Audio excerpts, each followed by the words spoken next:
What's up, Facebook Live? I'll try a different angle. How's this? Those of you complaining, you're looking at my nose. Why are you looking at my nose? That's crazy.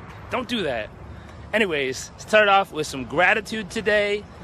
I'm grateful for how beautiful and sunny it is. I'm grateful to live in a hot and warm place. Good morning, people who are now populating and popping in here. I'm grateful for almost 1 year of wedding bliss. What? We've Marriage almost made a year. Can you believe it? It's pretty cool. Today we're going to be talking about how to own your past. Welcome, everybody. Good morning. Good morning. As y'all show up, give me a shout out. Who's here? Let me know what you are grateful for this morning. I'm grateful for our health, grateful for our family, grateful for... I'm grateful for your loving. Aw, I'm grateful for your loving. Grateful for my beautiful wife. Good morning, everybody. Love to know what you're grateful for as you populate. I'll give it a few seconds here, let more people pop in before we get chatting. Today we're going to be chatting about how to own your past and make it a solid asset that works for you versus something that limits you or holds you back in any way. A lot of people have stuff that's gone on in their past that they aren't really fond of and they don't want to bring up.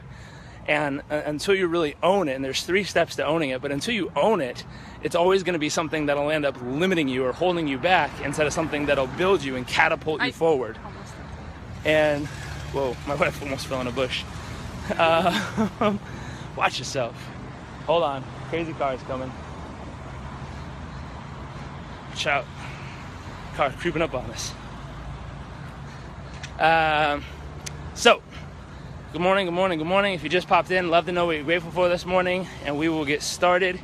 So what we're talking about is how to own your past. And if you think about this, think about something in your past that you're not very fond of, you're not very proud of, something that might have happened in your past that you're almost embarrassed, ashamed of, frustrated with, the kind of stuff you wish you could literally just go back and delete and not have to ever think about again. Gavin, what's up, buddy? And if you think about something in your past you've done, you've experienced, you've been a part of, something someone did to you that kind of hurt your feelings or messed you up in the head for a little bit, and it just kind of tore you down or brought you down. If you think about that real quick, there's really 3 things you want to do to get over it, and I'm going to explain what those are. Cameron, what's up, dude? Morning. Thank you for popping in here. If you guys would, hit the little share button so other people can check this out. I think it'll be a really great message. Part of what we want to do is the whole learn it, live it, give it philosophy underneath this, which is helping people learn what it takes to have live the life of their dreams, go out and live it fully and really apply it, and then give it, pay it forward. So if you guys can help me pay it forward by hitting that share button, I'd really appreciate it. Definitely help spread the message with these. I really appreciate those of you who have so far. Jeremy, what's up, dude? Morning. Good to see y'all on here. So we're talking about stuff that's happened to you that might bog you down, slow you down, mentally, emotionally, physically, kind of jar you or keep you from being your best self. And as you think about those things, you got to think of how is it messing with you? Because so many people spend so much time. Wow, people are driving fast this morning. So many people, Mikey, what's up, buddy? So many people are spending so much freaking time trying to avoid their past. Here, get out of the street. Trying to avoid their past, trying to escape it, trying to run from it, trying to pretend like it wasn't there, trying to, act like that wasn't them. There's other people who go as far as literally lying about their past. Like, they'll just make up a whole new story and lie on applications, on resumes, they'll lie. And what's crazy is, why is someone doing this? Because the truth is, even if you tell some figmented, made-up past story of who you are, it might make you feel better in the moment. The big challenge you're facing, though, is you know what the truth is. You know what really happened, and that'll haunt you all the freaking time. And the way to get through that is there's really 3 steps. And before I tell you the 3 steps, the benefit of this is when you free yourself of the past and you own it, literally, there's nothing that can take you down with it. And if you like what we're sharing here, please hit share. Just let other people know what's up. But if you really own your past, there's literally nothing that can bring you down. It's an amazing, freeing experience. And if you've ever seen the movie 8 Mile, there's a part where these guys are doing rap battles, and they're constantly trying to figure out, what's my wife up to? Hi. They're constantly trying to figure out, Scott, good morning. I love that we're talking about 8 Mile. She's from Detroit, so she likes the fact that we're talking about 8 Mile. So if you're running from the past, you're constantly trying to get away from your personal history. The crazy part about it is it's always going to catch up to you, and if you allow it to, it'll always haunt you because you don't like it and you're resisting. And remember this phrase, whatever you resist persists. Whatever you push away from, it's like a rubber band. It's just pulling back, and it's going to snap right back in your face faster than you think. And so the thought with this is, instead of resisting it, there's a way to step into it and own it where it now serves you instead of haunts you.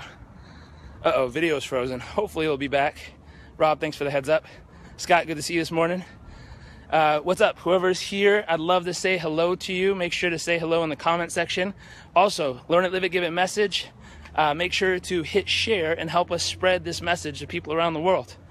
I really appreciate it if you do. So, going back to it, the movie 8 Mile, if you think about it, Jimmy, what's up? Whatever you resist persists, it's true. So if you think about it, what's crazy is you don't want to resist it. You want to have it work for you, not against you. And the way to do that, excuse us, got to get in the house here.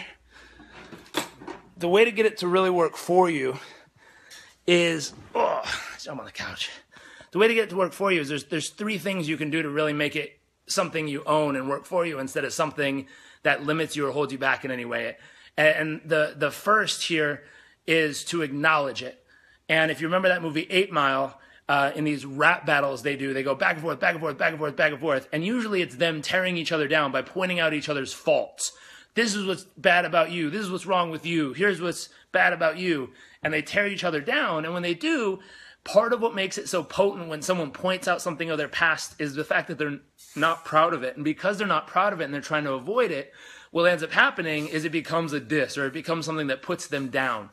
Versus if you remember the end of the movie, there was this really, prolific rap battle where Eminem stands up and before the other guy has a chance to say, here comes the puppy. What's up, buddy? Before the other guy has a chance to tear down Eminem or Marshall, he says everything the guy's about to say. He owns his past. He says all the negative stuff. He says where he grew up. He says how tough it was. He says the bad choices he makes. He threw it all out there on the table and he owned it. And when he owned it, literally, he tosses the mic back to the other guy and he goes, "What do you have to say?" And the guy has nothing to say. He's just quiet. And, then he points out the other kid went to a private school and all this other stuff. And now the other kid's like ashamed because he's hiding from his past, trying to act all tough. And if you bring that thought process into your life, if you have anything in your life you've trying to avoid, trying to not talk about, trying to stay away from, trying to pretend like it didn't happen, there's 3 pieces. The first is 1, to acknowledge it. So if you comb through your history, stuff that you just don't want to talk about, you don't really believe it's part of who you are, you try to avoid it like the plague, bad decision, bad choice, bad situation that happened, whatever it is, just acknowledge it.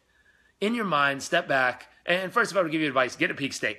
So go jump on the trampoline, do some push-ups, do some sit-ups, run in place, get your heart rate up, get some endorphins kicking in there, feel good, feel strong, and once you're really in a powerful place mentally and emotionally and physically, then just acknowledge it. So take out a pen and paper and just write down the hard facts of what actually happened. Not the story of what happened, just the facts of what happened. And if you take emotion out of it and just write down the hard logical facts, this is step by step what happened. Kind of like the way, a lawyer would take a dissertation. Like, they don't care how you feel about what happened. They just care of what legally and actually physically happened. And they write down those stats. Now, the second part is once you've acknowledged it, once you've just written it down and said, that's step by step what happened. No emotion, no meaning, nothing good or bad about it. That's just what happened. Now, from there, the next step is, once you've acknowledged it, is to appreciate it. And this is going to be tough for some people. There's some of you out there who, when you now look at that, whatever you wrote down, the fact, and say, what do I appreciate about that? Your brain and your physiology and your neurology is going to go, nothing. That was horrible. And go, whoa, whoa, whoa, whoa. I'm not judging it. I'm not saying if it's good or bad. I'm not saying if it's right or wrong. I'm just saying what happened. And secondly, what do I appreciate about it? And if your brain says nothing and gets pissed, ask it again. What do I appreciate about it? If your brain goes nothing, ask it again. And continuously and almost, become a little OCD, a little anal retentive on this. Keep asking the question. Do not stop. Be relentless with this question. What do I appreciate about it? What do I appreciate about it? What do I appreciate about it? What do I appreciate about it? And eventually your brain will come up with something purely just out of, nature of bombarding your brain with this question. What do I appreciate about it? What do I appreciate about it? What do I appreciate about it? It'll struggle because so many years you've avoided it, you've not appreciated it, you resisted it, you've fought against it. But eventually, if you push and push and push, it'll get to a point where you'll start to come up with random little things you appreciate about it. What I appreciate is not happening now in my life. I appreciate, I guess I got stronger from it. But you got to make a list of at least 10 to 20 things you genuinely, truly, really appreciate about it in your heart and soul. Once you've gotten, a list of 10, 20 things you genuinely, truly appreciate about it, the next piece is just to accept it. And this is the final gulp where you're like, hey, it happened. Part of my life. I acknowledge it happened. I appreciate it happened. Here's all the reasons why I appreciate it. And you know what? I accept it. It's part of who I am. Now, do I have to go talk about it to the world all the time and tell everyone what I've done or experienced? No. Do I have to feel bad about it anymore? Absolutely not. I've accepted it. I acknowledged it. I appreciated it. I accepted it. It's part of who I am. Uh-oh, the puppy's back. Say good morning. Ah! Oh, puppy kisses. Ah. This is Sir Fozzie Paddington. Oh, right in the face. There he goes. His mom called him. So those are the 3 steps. Think about something in your past that has happened to you that you're not really proud of, you're not too pumped about. It might have hurt your feelings. It might have frustrated you. It might have tore you down in some way. What's up, Tony? Good morning. I'm feeling amazing. Let's see. Sounds like I came in. What's funny, awesome, great about this that I haven't noticed yet? Yep, great questions. So truly, notice something in your past you're not proud of. Notice something that happened that you might be frustrated with. Notice something that might have hurt your feelings in the past. From there, truly acknowledge it. Just acknowledge it. Write it down. Just the hard facts. Number 2, appreciate it. Come up with a list of 10 to 12 things you genuinely, truly, really appreciate about it. Number 3, accept it. Just take that gulp, allow it to exist, and say, hey, it is what it is. It's not good. It's not bad. I'm not judging it. I'm not going to resist it anymore. I'm just going to accept that it happened and it's part of who I am. And when you work on those 3 steps and allow it to just exist without any judgment, without any emotion, without attaching any other feelings to it except for the fact that it just is. It's part of who you are. It's part of your past. It happened. And, the final step, if you really want to take it from there, is that'll be a first foundational step. And if you work on that, it'll really help you set the foundation. If you want to grow from there, learn how to figure out not only what you appreciate about it, but how to actually love the fact that it happened and how to create a more powering meaning to it to the point where you really pour love into it and you pour love into yourself so much so that you're actually proud of it and you really do not only appreciate it, but now you enjoy the fact that it happened because it built you, it created you. It's a really beautiful way to do it. Anyways, Cameron, how should I separate the emotions from the facts? This is a great mantra to work through. Thank you. Gratitude, bro. What's up, Cameron? So this is what's tricky. You want to practice, again, first being in a peak state. Second, when you sit down with a pen and paper and do this, write down the hard facts. Pretend you're a lawyer and you're taking a deposition? Deposition? I don't know what the word is. But you're writing down the hard facts from your client and lawyer, just logical. I hate to say this because I have friends who are lawyers and they're wonderful people. But there's a general saying, take the heart out of it, just all logic, all facts. Just write down the hard facts of what happened. If you need help with this, do it with a friend. And say, listen, don't allow me to put any emotion behind this. Don't allow any of my emotional feelings. And once you write it down, read it and say, is there any emotion of what we've written down? And deposition, thanks. And as you're writing it down like a deposition, just the hard facts. When a lawyer writes down a deposition, they do not write down, well, he feels pissed about this, and this is why, because that hurt his feelings. Like, none of that stuff exists in a deposition. It's purely, Mr. So-and-so said this happened on this date at this time in this way. That's all that happened because they need hard facts to make a decision on. And that's the same thing here is when you first write it down, you need to write down the hard facts and separate the emotion from it. That way it's just what happened. The only reason pain shows up in our life is not based on what happened. It's the meaning and emotion we attach to what happened that creates pain. And I remember a good friend of mine, Ananda Giri, he's a little monk from India. He's awesome. Cool guy to hang out with. We went on safari together in Africa. We also have just met each other and run into each other over time consistently. And he taught me, he said, it's not the fact that causes pain. It's what we attach to the fact. Because, if someone walks up and punches you in the arm, that means nothing. But if you attach meaning to that punch, now it means something. Now it means they hate you. Now it means they don't like you. Now it means they're being rude. Now it means they're acting out. Now it means something. The fact that their fist hit your arm doesn't mean anything. It's just a fact of reality. Their fist hit your arm. That's it. It's over. But the meaning is what causes it to get stirred up. Veronica, good morning. Our first lady to chat with us. I've learned so much and become so much better because of things that happened to me in the past. Wonderful. Some of them I wouldn't wish on my enemy. Absolutely. But they've helped me grow. Exactly, Cam. It's not the food you taste, but it's the memory you associated with it. That's beautiful, Veronica.